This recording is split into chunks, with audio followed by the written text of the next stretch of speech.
Hey y'all, so I just wanted to do a quick video just talking about how in the month of September I asked God to perfect me in the areas of the fruits of the spirits and just like pretty much make me better in the areas of the fruits of the spirit. Um and one of my prayer points was, Lord, help me to love people when it's hard. Baby, I don't know why I prayed that. Cause he's definitely been answering my prayer.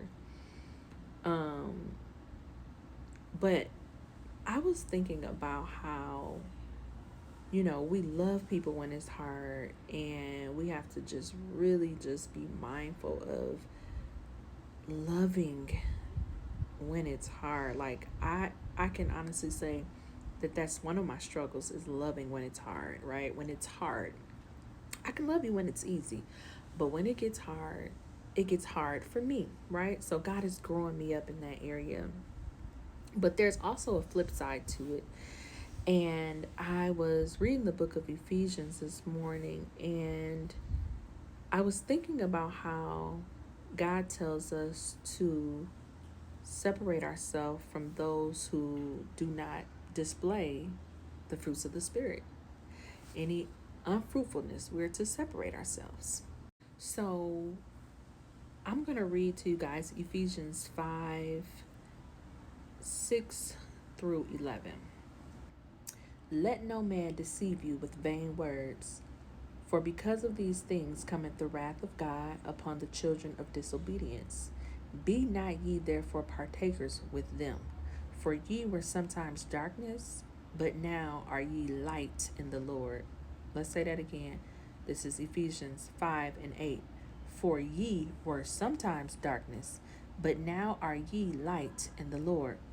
Walk as children of light, for the fruit of the Spirit is in all goodness and righteousness and truth, proving what is acceptable unto the Lord, and have no fellowship,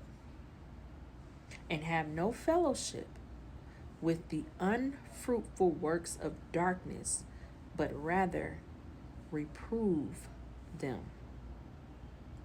For it is a shame even to speak of those things that which are done of them in secret. Pretty much, I just want to say this. If we are Christians and we truly, truly want to follow the word of God and be biblical in every aspect of our life, we need to be mindful of what God is really saying.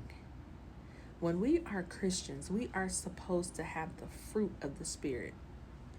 If we have an encounter with a fellow brother or sister, and we see that they do not display the fruit of the spirits, God is telling us to separate ourselves.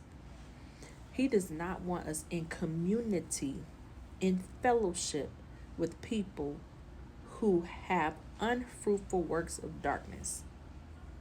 The reason why is because he tells us in Matthew, when we have been delivered from something, most likely something demonic, right? Like for me, God delivered me from a bad attitude, okay? And he's constantly working on me. If God has delivered me from a bad attitude, I don't need to be around somebody who has not been delivered from that bad attitude, because that person is going to then place that demonic spirit on me and challenge me to operate in the flesh. Although I may have the fruit of the Spirit, if I'm constantly around this bad apple, my clean apple is sitting next to their bad apple, it's going to get rotten. Right?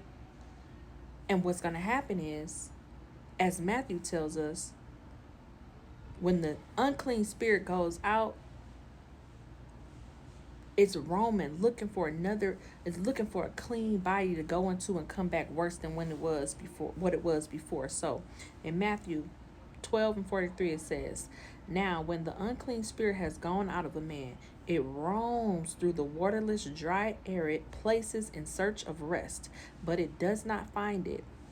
Then it says, I will return to my house from which I came, and when it arrives, it finds the place unoccupied, swept, and put in order.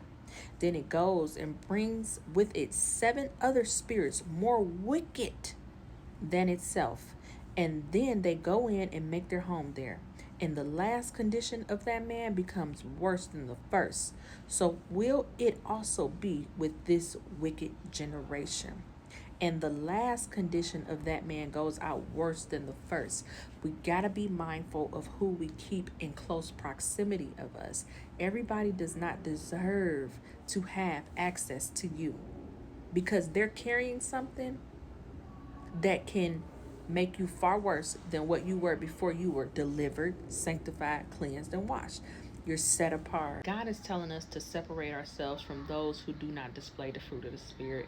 Don't give people access to you to try to bring that unclean spirit that you've been delivered from back into your life.